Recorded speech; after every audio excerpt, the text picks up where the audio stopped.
વાંચન ઘણીવાર સમય યાત્રા જેવું હોય છે.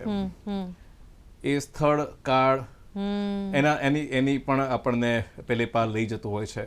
હું નાનો હતો ત્યારે મને નથી ખબર કે મેક્સિકો કેવું હોય, પણ ચંપકની અંદર જ્યારે એક વાર્તા વાંચી કે મેક્સિકો પણ અણુ હુમલો થવાનો છે અને રાષ્ટ્રપતિ જે છે એ વાર્તાની અંદર આવીને પ્રજાજોગ સંબોધન કરે છે, ત્યારે મને લાગ્યું કે જાણે હું પણ મેક્સિકોનો નાગરિક છું. અરે વાહ.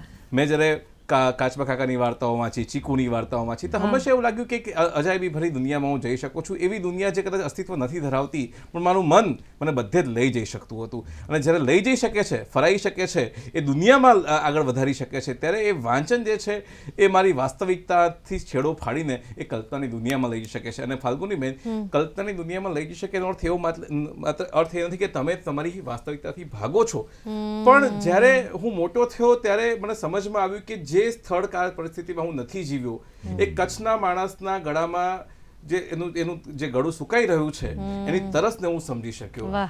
જ્યારે મેં ભૂખ્યા માણસોનો જે હું ભૂખ્યો નથી પણ એની ભૂખને સમજી શક્યો, ગટરમાં ઉતરતા માણસના નાકમાં પ્રવેશતી ગંધને સમજી શક્યો.